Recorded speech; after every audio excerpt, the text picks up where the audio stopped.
एक जंगल में रानी चिड़िया अपने बेटे और पति के साथ रहती थी। एक दिन सनी अपनी माँ से जिद करता है कि मुझे बाहर ले जाइए। सनी के पापा, सनी और मैं यही नदी की तरफ जा रहे हैं। मैं यहीं पर ही हूँ, आप दोनों जल्दी से आ जाना और अपना ध्यान भी रखना। सनी अपनी मम्मा के साथ नदी के पास जाता है। मम्मा, क्या आप भी अपनी मम्मा के साथ इसी नदी पर आया करती थी? हाँ सनी बेटा, मेरी मम्मा मुझे यहीं पर पानी पिलाने के लिए लाया करती थी जब मैं बहुत छोटी थी।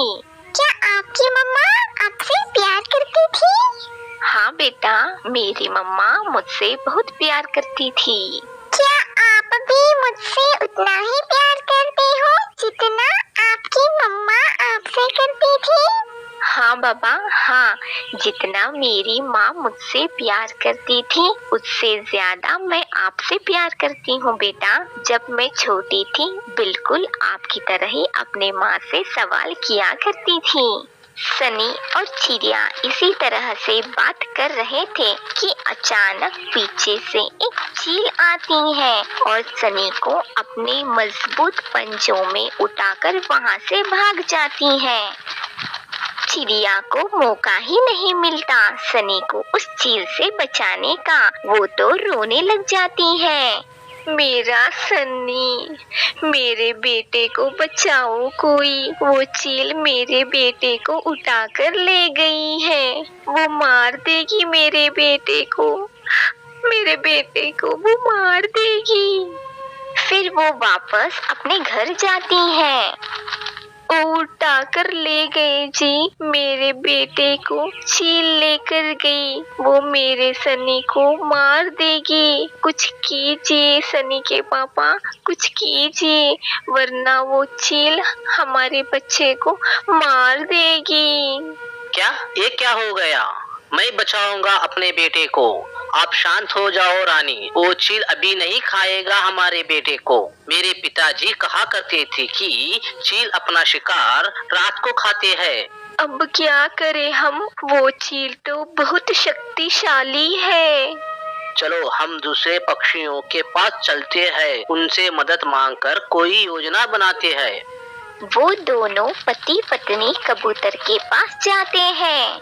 ये तो बहुत बुरा हुआ, आप घबराइए मत, हम सब मिलकर किसी तरह से हमारे सनी को बचा लेंगे। अब हमें क्या करना होगा? कालू और सुंदरी के पास जाते हैं, वही कुछ ना कुछ उपाय बताएंगे, मुझे पूरा विश्वास है। चलो उन दोनों के पास जाते हैं। चारों मिलकर कौवों के पास जाते हैं। कौवा और कौवी अपने घर के बाहर ही खड़े हुए थे। सुंदरी बहन, मेरी सनी को बचा लो, सुंदरी बहन मेरे सनी को बचा लो, वो चील मेरे बेटे को मार देगी। क्या सनी को चील उठाकर ले गई है? हाँ सुंदरी, हमें जल्दी ही कुछ ना कुछ करना होगा, अगर देर हो गई तो सनी को चील खा लेगी। कालू आज मेरा साथ दो, आज मेरे बेटे को चील उड़ाकर ले गई है, कल किसी और पक्षी को उड़ाकर ले जाएगी वो जालिम चील। वो चील बूढ़ी जरूर है परंतु वो इतनी शक्तिशाली है कि हम सब मिलकर भी उसका मुकाबला नहीं कर पाएंगे। क्यों नहीं कर सकते? सब चलो मेरे साथ, मैं उसका मुंह तोड़ दूंगी उस चील की बच्ची का। सुंदरी, वो चील है, कालू कौवा नहीं, जो तुमसे डर जाएगी। मैंने एक योजना बनाई है, हमें क्या करना है, आप मेरा यहीं पर इंतजार करो, मैं जाकर आता हूँ वो चील के पास। कालू, कुछ हमें भी बताओ, क्या योजना बनाए हो तुम? कालू उन सबको अपना प्लान बताता है। फिर कालू चील के पास जाता है। आज तो दावत होगी मेरी, नरम नरम मांस खाऊंगी मैं, नरम मांस बहुत दिनों के बाद जो मिला है मुझे। मैं पहले इसकी आंखें खाऊंगी, फिर इसका दिल, और फिर आहिस्ता आहिस्ता तुझे ही खा जाऊंगी। चील आंटी,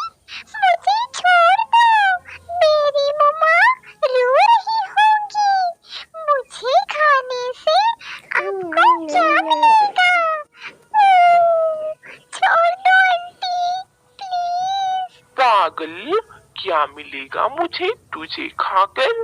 तुझे इतना भी नहीं पता, तुझे खाऊंगी ना तो मेरा पेट भरेगा, पेट। कालू भी वहाँ आ जाता है। चील दीदी रुकिए, आप इस छोटे चिड़िया के बच्चे को खाकर अपने मुंह का स्वाद खराब ना करो। मैं अपनी पत्नी को लेकर आता हूँ, आप मेरे पत्नी को खा लो। वो क्यों काले कौवे, अपनी पत्नी को मुझे क्यों खिलाना चाह रहे हो? कोई साजिश रच रहे हो क्या? आज मेरी लड़ाई हुई है उससे, बड़ी जबान चलाती है वो मेरे सामने। इस चिड़िया के बच्चे को खाकर पेट भी नहीं भरेगा आपका। मैं अभी मेरी पत्नी को लेकर आता हूँ। अगर ऐसा है तो तब तक इस चिड़िया के बच्चे को मेरे पास ही रहने दो। तुम जाओ और अपनी पत्नी को ले आओ। फिर कौवा जल्दी से वहाँ से उड़ जाता है। जल्दी चलो सुंदरी, मैंने उसका ध्यान भटका दिया है। तीर ठीक निशाने पर लग गया।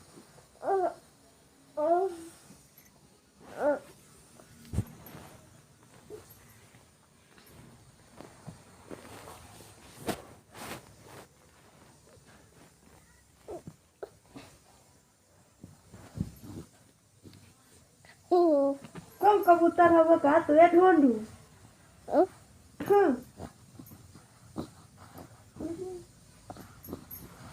क्या करती रे?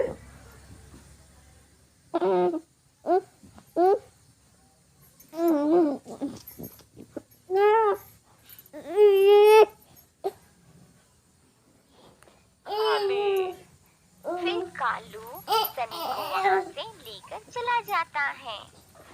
झील बहन, आप मुझे खाना शुरू करें। बताइए, आप पहले मुझे कहाँ से खाना शुरू करेगी? हाँ हाँ, तुम ही बता दो किस हिस्से से तुम्हें खाना शुरू करूँ। फिर अपनी योजना के अनुसार कबूतर वहाँ आ जाता है। अरे अरे चील दीदी, आप इस काली कौवे को क्यों खा रहे हो? इसे खाने से आपका रंग काला हो जाएगा। ये जितनी बाहर से काली है उतनी ही अंदर से भी काली है। फिर मैं तुझे खा लेती हूँ मोटे कबूतर। चल भाग यहाँ से, तू मुझे काली कह रहा है मोटे कबूतर। मुझे चील दीदी का डिनर बनने से कोई नहीं रोक सकता। चल भाग यहाँ से। चील दीदी, आप इस काली कौवे के बातों में ना आइए। मेरा एक दोस्त है, वो बहुत ही मोटा है। मैं अभी उसे लेकर आता हूँ। आप खुद देकर ही फैसला करना, आप इनमें से किसे खाना चाहते हैं। ऐसे ही रात हो जाती है। कबूतर, मुझे बहुत भूख लगी है। तुम जल्दी से जाओ, अपने दोस्त को लेकर आओ। मैं भी तो देखूं कितना मोटा है तुम्हारा दोस्त। फिर कबूतर तुरंत वहाँ से जाता है और अपने दोस्त को अपने साथ चील के घर लाता है। कबूतर के दोस्त को देखकर चील दीदी के मुंह में पानी आ जाता है। ये तो सच में मोटा है और ताजा भी लग रहा है। इसका रंग भी सुंदर है। चलो जाओ यहाँ से, मैं जल्दी से इसको खा लेती हूँ। चील दीदी, आप मुझे अब नहीं खाएगी? नाना काली कौवी, क्या पता अगर मैंने तुझे खा लिया तो मैं काली हो गई तो? ना बाबा ना। कबूतर और सुंदरी कौवी वही दूर एक पेड़ पर छुप जाते हैं। चील दीदी रुकिए, अभी मुझे मत खाना। हाँ, वो क्यों ना खाऊं मैं तुझे? मुझे तो बहुत भूख लगी है। बात यह है चील बहन, एक बार इसी चांद की रात में मेरे नाखून मोटे मोटे हो गए थे। कहीं ऐसा ना हो वो नाखून आप मुझे खाने के बाद आपको ना चुभे, मुझे अच्छा नहीं लगेगा। ठीक है, इतना इंतजार किया है तो थोड़ा और इंतजार कर लूंगी। जब तक चांद छुप नहीं जाता मैं थोड़ा सो लेती हूँ। फिर चील को नींद आ जाती है और वो गहरी नींद में सो जाती है। जैसे ही चील सोती है, दूसरे पक्षी भी वहाँ आ जाते हैं और सब पक्षियाँ मिलकर घोंसले को उठा लेते हैं और उसे गहरी नदी में छोड़ देते हैं। चील पानी में डूबकर मर